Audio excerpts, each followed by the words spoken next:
Yes, it was just a brand new kind of exciting concept for us to try and come up with a show that kind of we'd never done anything like this before, and to be a bit more ambitious. Yeah, with the set and that kind of stuff. It's all sort of based on. It's kind of the Robinson Crusoe sort of story, you know, Lord of the Flies kind of thing. With us being, although it's Lord of the Flies, but we don't have Gollum in ours. Yeah. But we're stuck There's on an no island. Gollum in Lord of the Flies. What? There's no Gollum in Lord of the Flies. Isn't there? No, that's Lord of the Rings. See, but there's no Gollum in our show either. That's the point I was making. That's weird. You know, but it's kind of like Robinson Crusoe, and we're on an island. And yes, and so Frank and I go to an island, and we shouldn't probably tell them the whole story. They can just watch the DVD. Ah, of course. Yeah. But well, okay. But I was just, maybe they're watching this before they watch the story. So that would be bad. But if they're watching it after it. Right. But we won't be able to predict that. No, I guess not. But what about you tell them what the story is, and then that makes them so excited about watching it, and it gives them a little bit of an in about what the story's about. Maybe we could tell them what the story's about, but make up a new story, and then when they watch it, they'll go, well, hey, what was that man talking about? Yeah, absolutely. Or we could just cut this whole section from the interview bit. I don't reckon, because this is my favourite bit of the interview. Is it? Yeah, because it's not about kind of anything in particular. It's just about you and me kind of trying to nut out what we should do.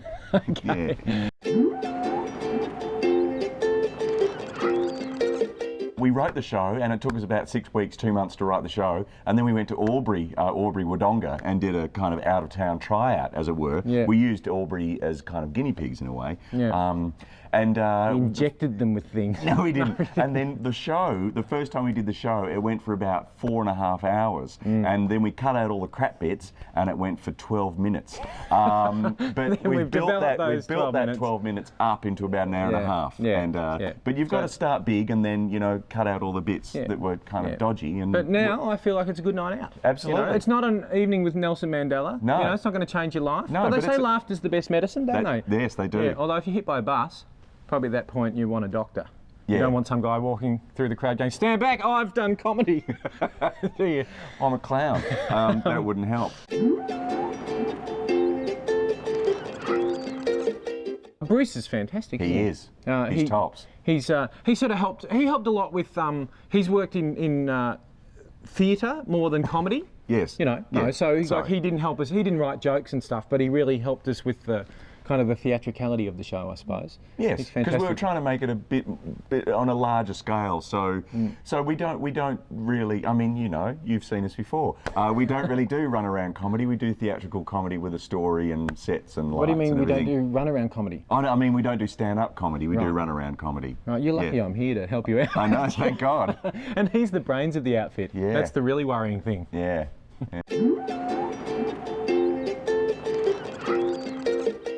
The contraption, that we named it Jex because of because of steel wool, you know, that you wash dishes with. But it doesn't really look like steel wool. No, but it's steel, but it's a lot of steel. Okay, so did it start as Steely or something, Steelo, and then it went to Jex or something? Yeah, I think so. Something like that. Yeah. Anyway, with nicknames, how that happened. There. See, it's just there. There. Actually, when talking about nicknames, when we first got together, we were trying to think of the name for our act, and we used Cole's nickname, Colin Lane, Lano. Yep. But my nickname at school was Franger. We didn't want to go with that. Yeah. So we went with Woodley instead, my surname. Yeah. But that's the device. Yeah, that's the device. That's the device. And we tried to raise the bar and try to make, you know, something that was spectacular and something that people had never seen before. Yeah, and you probably, if you watch the DVD, or if you've already watched it, you'll see that we use it in a whole lot of different ways. And we got this guy in Melbourne, Bob Bishop, to build it, who was a fantastic set builder. And thank you, Bob. And he never had worked with us before, and he didn't really know what he was doing. So it's a kind of a prototype. I mean, he knew what he was doing. He knew what he was doing. He knew how to weld and stuff. He's not like a backyard. No. He's incredibly professional and proficient. And he knows what he's doing. Yeah, but he didn't. Yes. He'd never done that before. So it's a prototype. That's what you're saying. Isn't Yeah, it's a prototype. Yeah. But you know, it's quite difficult to put together and move and stuff. So we've raised the bar, but the bar weighs a couple of tons.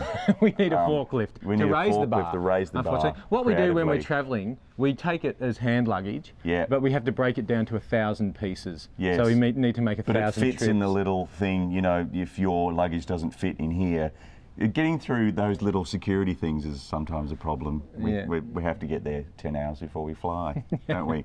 But it travels well, and we've raised the bar.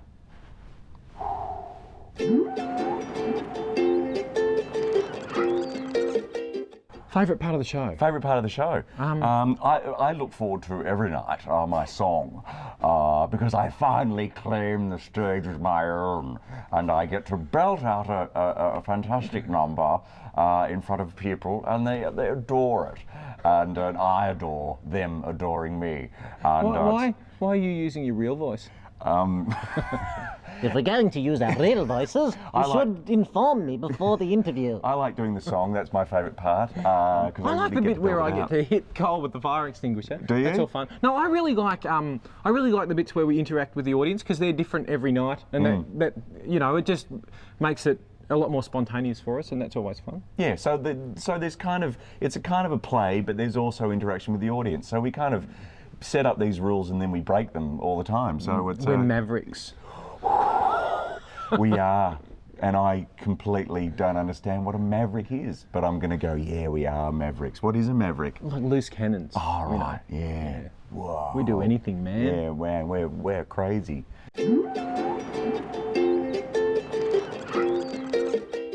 Yeah, so creatively, a lot of our material comes from when we're performing the show, and the audience feedback that really, if something's working, we'll do more of it. If it's They're kind of like our director in a way. We kind of do a joke, and then if they don't laugh, then we cut it, basically.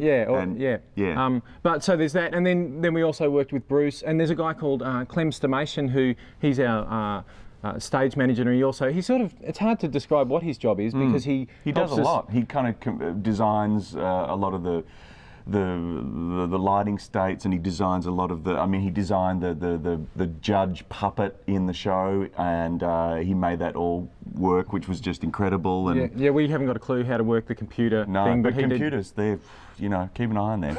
They're going to catch on. Yeah. And what else did he do? He got us coffee and stuff when we were writing the show. And Stu Syme, he helped us kind of create the routines with the device as well, which was he was the device wrangler at that stage. Yeah, so thanks, Stu. Thanks, Clem.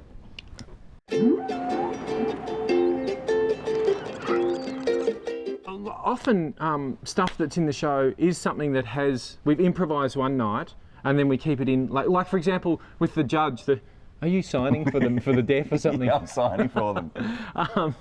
For the in the judge routine, which it's operated by me kind of pressing keys on a keyboard, and that creates the different faces of the judge.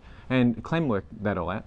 And it uses Flash. Apparently. Apparently that's what it's called. The program that you need is Flash. Yeah, when Clem was describing it to us, do it at home. When he came up with the idea, we thought that what he wanted to, we got confused. We thought that what he wanted to do was come out and flash the audience. We're going, Clem, that's not appropriate. Settle down, pal.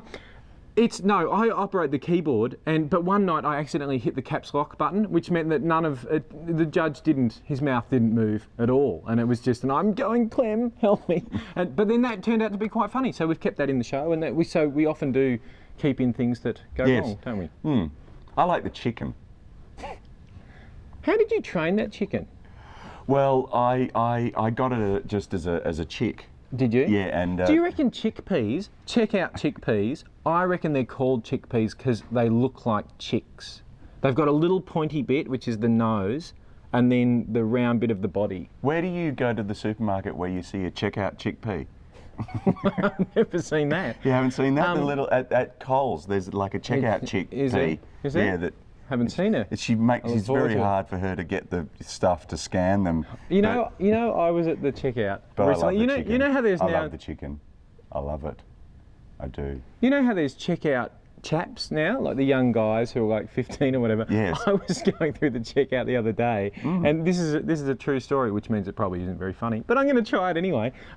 He was doing my stuff, and then he had to actually go take one of the things I had and turn to the girl behind him and go, "Oh, Louise, excuse me," and she turned around and went, "It's broccoli."